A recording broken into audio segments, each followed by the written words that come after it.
Olá a todos, eu sou a professora Lidiane Salvatierra, essa é a disciplina de produção textual e linguagem científica e hoje a gente vai falar sobre tipologia textual, ou seja, tipos de texto.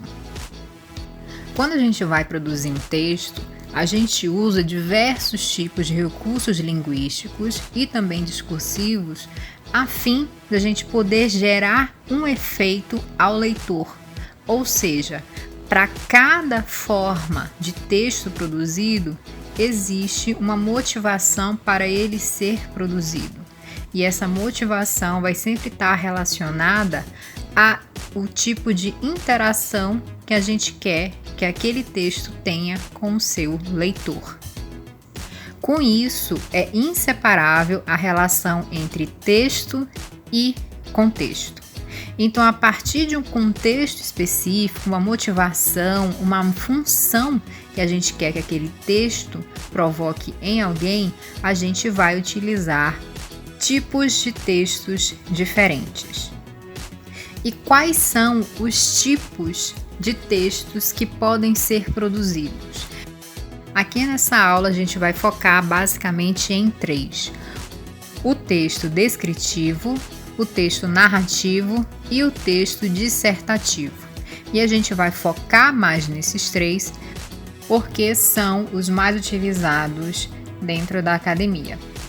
Fazendo então um resumo rápido sobre cada um, o texto descritivo, ele tem o objetivo de caracterizar, explicitar como se apresenta um determinado fato, uma pessoa ou um objeto. Ou seja, esse texto descritivo, ele vai basicamente descrever alguma coisa. Já o texto narrativo, ele vai contar, relatar um fato ou um acontecimento. E por último, o texto dissertativo é utilizado quando a gente busca refletir, explicar ou avaliar através sempre de exposições de argumentos que vão estar associados a uma análise e ou a uma síntese. Ou seja, o texto dissertativo, ele requer que você possua argumentos sobre determinado assunto tratado ali. E como a gente falou na aula anterior, para a gente ter argumentos, bases argumentativas, é necessário um conhecimento prévio sobre aquele assunto. E como é que a gente obtém aquele conhecimento prévio? Através da pesquisa bibliográfica. Agora a gente vai analisar uma série de textos a fim de identificar qual é o tipo de texto e quais são as suas principais características. O texto 1, ele é intitulado Venha Ver o Pôr do Sol. Ela subiu sem pressa a tortuosa ladeira. À medida que avançava, as casas iam rareando, modestas casas espalhadas sem simetria, ilhadas em terrenos baldios. No meio da rua sem calçamento, coberta aqui e ali por um mato rasteiro, algumas crianças brincavam de roda. A débil cantiga infantil era a única nota viva na inquietude da tarde.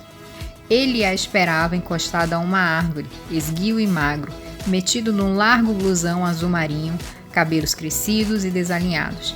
Tinham um jeito jovial de estudante. A gente consegue observar aqui que esse parágrafo, ele basicamente faz a descrição de diversas coisas. Então a gente pode começar a identificar elementos linguísticos que são presentes nesse tipo de texto, que é o texto descritivo. O primeiro elemento é o uso massivo de adjetivos. E o que é um adjetivo? Ele caracteriza um substantivo, ele vai dar uma qualidade a alguma coisa. E não só qualidade, mas ele vai informar um estado ou um modo de viver. Então aqui eu sublinhei para vocês alguns adjetivos que a gente consegue encontrar ao longo desse texto. Então, a tortuosa ladeira, a casa que é modesta, o mato que é rasteiro, o homem que é esguio e magro, o cabelo desse homem que é crescido e desalinhado e um modo dele ser um estudante jovial. Outro elemento linguístico característico de textos descritivos é o uso também massivo de advérbios. E os advérbios, eles servem para indicar melhor a ação verbal. Então a gente consegue verificar a presença de sem pressa para indicar o modo como ela subiu sem pressa. A gente também encontra sem simetria para informar como eram as casas espalhadas, de que forma, sem simetria, a rua sem calçamento. Também a gente consegue identificar advérbios de lugar, aqui e ali, e também de tempo, né? A quietude da tarde. E, finalmente, a maior parte dos textos descritivos vão usar o tempo verbal na forma de pretérito imperfeito do indicativo. Então, avançava, iam, brincavam, esperava, tinham. Então, são essas 3 características que indicam para a gente que aquele texto é descritivo. A presença de adjetivos, a presença de advérbios e a presença do tempo verbal na forma de pretérito imperfeito do indicativo. É importante a gente observar que o texto descritivo ele ainda pode ser subdividido em 2. Ele pode ser um texto descritivo literário ou descritivo não literário. O texto descritivo literário ele é basicamente artístico, ou seja, ele usa muita figura de linguagem, não é um texto técnico. Ele vai ter uma função mais poética. A gente encontra mais a conotação, que é o uso das palavras de forma não literal, de uma forma mais subjetiva, e também a polissemia, que também se refere ao uso de palavras que acabam tendo mais de um significado, e esse significado pode ser utilizado também de uma forma subjetiva. Então, resumidamente, o texto literário ele é mais subjetivo, ele é mais pessoal. Já o texto não literário, descritivo não literário, ele é descritivo buscando passar uma informação. Então ele vai ter uma linguagem mais objetiva e direta, ele tende a ser muito técnico. Então as palavras utilizadas são na forma de denotação, ou seja, é o sentido literal. E o que é descrito é tratado de forma impessoal e extremamente objetiva. Aqui então a gente consegue observar 2 tipos de textos diferentes. A gente vai ter, por exemplo, um livro de ficção, que vai apresentar diversas passagens descritivas, capítulos descritivos, e ele tem uma função artística. Já no outro lado, a gente consegue encontrar a bula de um remédio, né? Então a gente sabe que as bulas dos medicamentos são documentos referenciais, são documentos técnicos. E o que é uma bula? A bula é um documento que vai apresentar toda a descrição, todas as características daquele produto, daquele medicamento. Por isso ele tem que ser extremamente objetivo. Então aqui a gente tem as 2 diferenças entre um texto descritivo literário e um texto descritivo não literário. O texto que a gente vai ver agora, então, ele é um exemplo também de texto descritivo não literário. O texto é intitulado Relatório do Estágio Supervisionado 1. No primeiro dia de aula, a professora regente me apresentou aos alunos. Sentei-me no fundo da sala e prossegui minha observação. Os alunos ficaram desconfiados e vergonhosos, mas não hesitaram em conversar com os colegas. Quanto à infraestrutura física, a escola conta com 11 salas de aula, sala de professores, sala da direção, coordenação, secretaria, pátio, cantina, não tem biblioteca própria. A sala da 5ª série, onde estagiei, é clara, mas muito quente devido à cobertura e às janelas que oferecem pouca ventilação. A sala se localiza próxima ao pátio, que dá acesso a todas as outras salas. Isso favorece a dispersão dos alunos nas aulas, pois as janelas oferecem uma visão ampla do pátio. Além disso, o som e a movimentação produzida fora da sala atrapalham as aulas. A maioria das cadeiras é separada, mesa e cadeira, são poucas as que têm apoio para escrever e todas são dispostas em fila. Aqui então a gente consegue observar claramente um texto que fez a descrição de um local, da infraestrutura daquela escola onde aquele estagiário supervisionou, né? Porém, aqui, diferente do primeiro texto, esse texto aqui ele é mais técnico, ele não traz figuras de linguagem e ele é muito objetivo na descrição, então ele não faz uma supervalorização do que ele está olhando, ele não fala que as cadeiras são bonitas, nem fala que são feias, não fala que a ventilação se parece com um forno. É simplesmente uma descrição muito direta. Por isso, a gente caracteriza esse texto como descritivo, não literário. O próximo texto é intitulado O Bom Pastor. Edward presenciou ainda menino o suicídio do próprio pai. Enquanto estudava na Universidade de Yale, tornou-se membro da sociedade Skull and Bones. Por conta de seus valores pessoais, ele foi recrutado para trabalhar na recém-inaugurada Agência de Inteligência Central, mantida pelo governo norte-americano. Lá, tomou contato com a Guerra Fria e, aos poucos, tornou-se um funcionário prestigiado dentro da agência. Vejam que, claramente, esse texto ele não descreve, né? A gente não tem a descrição de nada, nem da pessoa. O que a gente tem, porém, é basicamente um fato narrado. Ele narra a história de Edward desde pequeno, né? Uma forma muito rápida de contar que ele presenciou o suicídio do pai, logo em seguida entrou na universidade e no final das contas acabou virando um funcionário prestigiado. Então, aqui a gente tem basicamente um texto narrativo. E quais são então os elementos característicos do texto narrativo? A gente vai encontrar o narrador com um foco narrativo, que aqui é basicamente o narrador observador, então é alguém que está narrando aquilo e não necessariamente é a pessoa do fato que está narrando a própria história. A gente também tem um fato, né, que é o tema que está sendo abordado ali, então é a vida do Edward. A gente encontra também o lugar, o elemento lugar, então a gente encontra casa paterna, universidade, local de trabalho.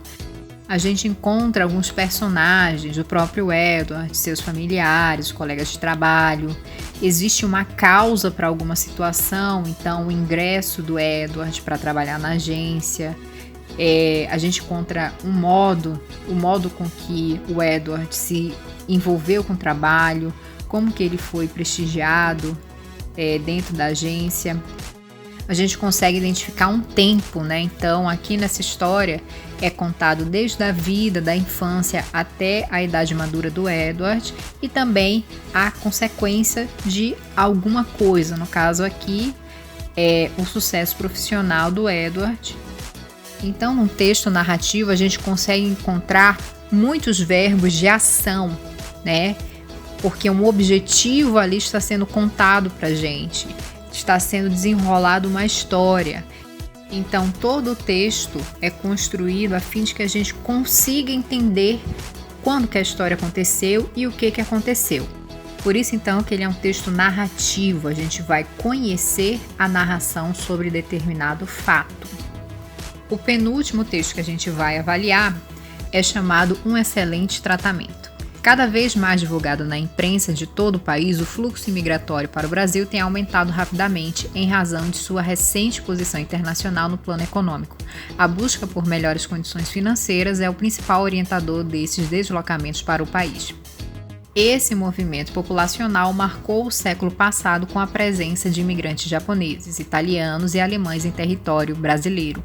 O grande contingente de pessoas obrigou o governo a tomar medidas que controlassem a entrada de imigrantes, de forma que não gerasse uma grande massa de desempregados. No governo Getúlio Vargas, por exemplo, instituiu-se a Lei dos 2/3. 2/3 dos trabalhadores das fábricas deveriam ser brasileiros para que a presença estrangeira não despertasse um sentimento xenofóbico na população nativa, como se observa na Europa contemporânea. No entanto, o atual fluxo migratório no Brasil tem encontrado um alicerce frágil.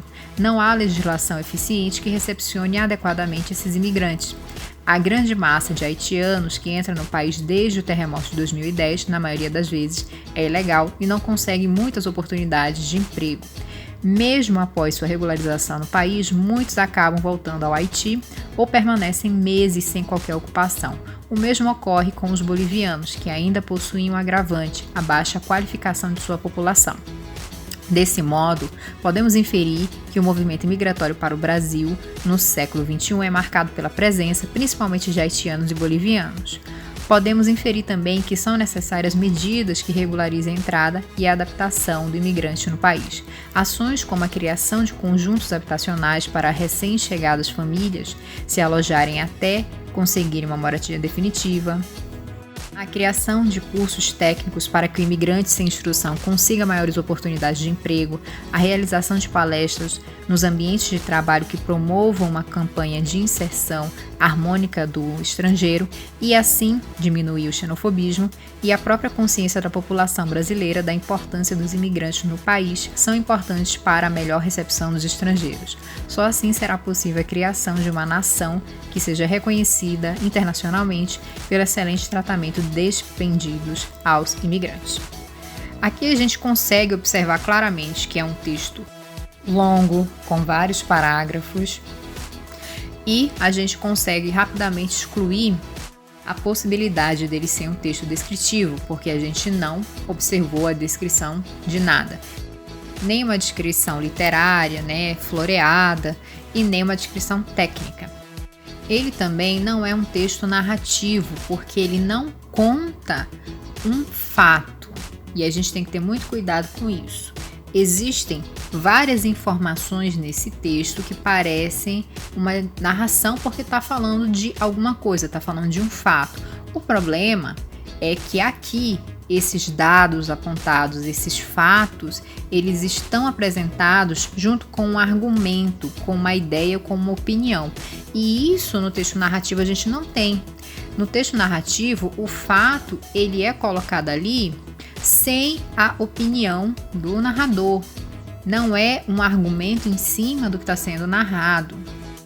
Nesse texto aqui estão sendo expostos fatos. Esses fatos eles são fundamentados em alguma coisa e a partir daí o texto usa esses fatos para fazer argumentações.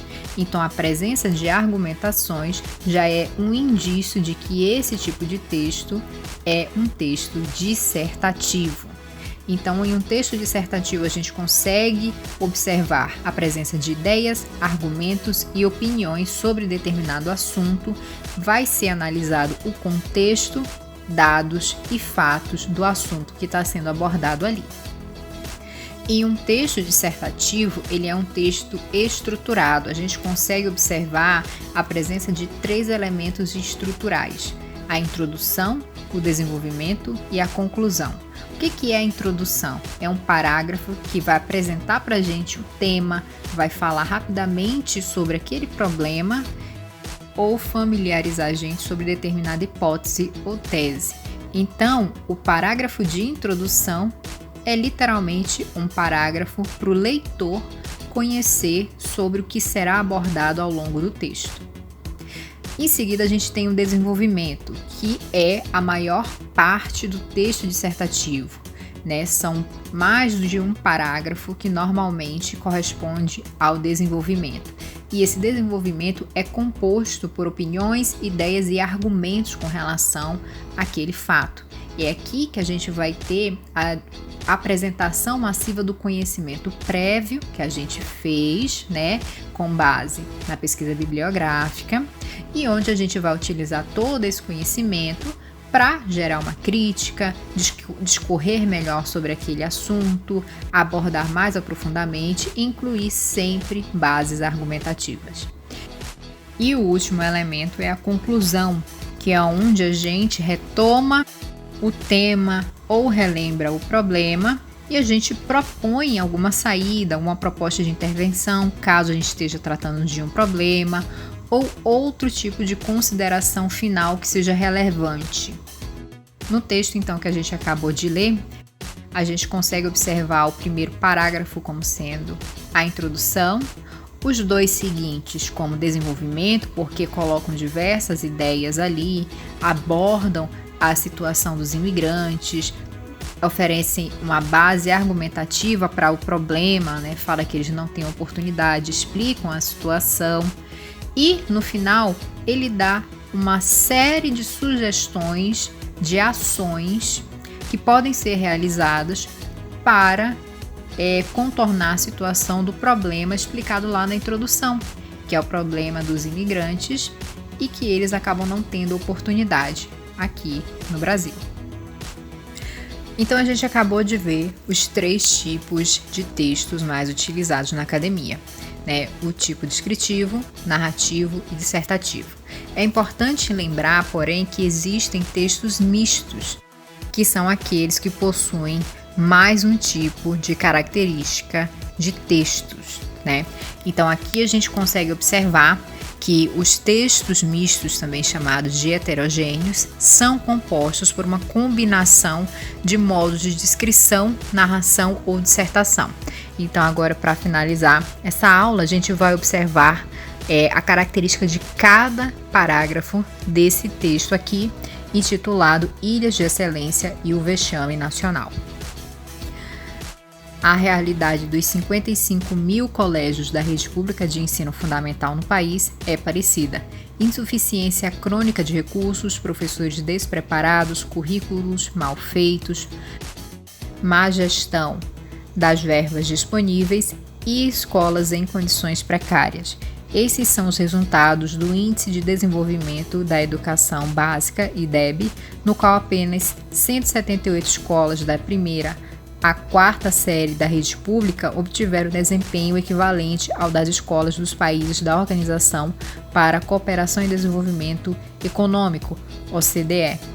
Em outras palavras, 99,7% não atinge os padrões mínimos das escolas dos países mais ricos, um vexame. Então aqui a gente não tem características de descrição e nem de narração.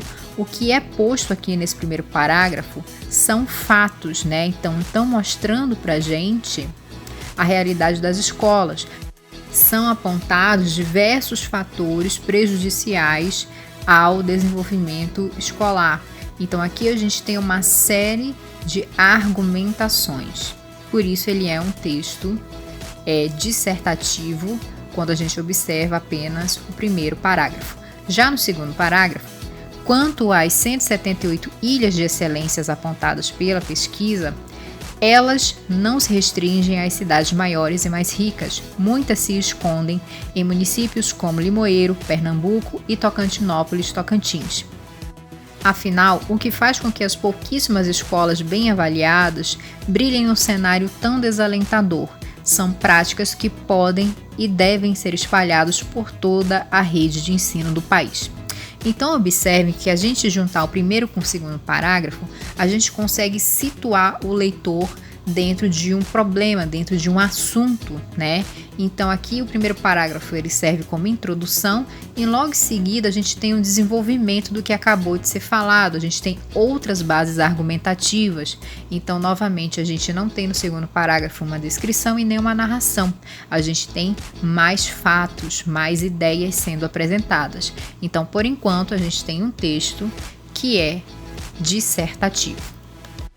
No terceiro parágrafo, a gente tem o seguinte: na Escola Estadual Jandira de Andrade Lima, em Limoeiro, Pernambuco, as coisas começaram a mudar em 2000, graças a um projeto desenvolvido pelas crianças da 2ª série. Elas desenharam como viam sua cidade e esses desenhos viraram cartões postais, que foram enviados por Ana Xavier, diretora da escola, para um amigo que morava na Alemanha. O passo seguinte foi dado pelas crianças alemãs, que fizeram cartões postais inspirados em sua escola e enviaram para os colegas brasileiros. Foi um ir e vir de cartas, cartões, revistas, vídeos, CDs que alimentavam a curiosidade e o interesse pela cultura estrangeira. Estava implantada a vontade de aprender. Um belo dia, Limoeiro recebeu a visita de professores alemães, trazendo lembranças de Westerholt e uma quantidade em dinheiro que serviu para a construção de 2 CD-tecas, com aparelhos de som e vários CDs. Antes que elas fossem inauguradas, porém, a escola foi roubada. Sensibilizados, os alemães angariaram fundos em sua cidade para mandar para Limoeiro. Aqui a gente já consegue observar uma diferença com relação aos parágrafos anteriores. A gente tem uma narração específica de um fato, a gente tem a narração de um evento onde as crianças brasileiras criaram cartões postais, enviaram para a escola alemã e a gente tem todo o desenrolar dessa história. Então aqui a gente não tem argumentações, não tem exposição de ideias, exposições de opinião e também a gente não tem a descrição de nada específico, a gente tem o desenrolar de um acontecimento. Então esse parágrafo específico, ele é caracterizado como narrativo. E por último a gente tem um parágrafo pequeno, né? O projeto Correio Brasil-Alemanha mostra que há formas criativas para contornar a falta de dinheiro. Essa iniciativa permite que os alunos enriqueçam seu currículo escolar e estabeleçam uma conexão com o mundo, ampliando suas perspectivas de um futuro melhor, afirma a diretora. Nesse finalzinho, a gente novamente não tem a descrição de nada, a gente não tem um fato sendo contado, a gente tem apenas um texto que serve como conclusão para tudo aquilo que a gente acabou de ler. Então, se a gente tem um elemento aqui de conclusão, esse é um dos elementos que caracterizam o texto dissertativo.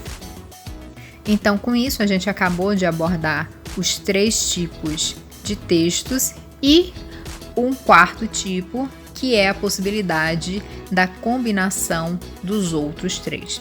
Então, espero que vocês tenham gostado. Essa aula vai ficando por aqui. Bons estudos e até a próxima!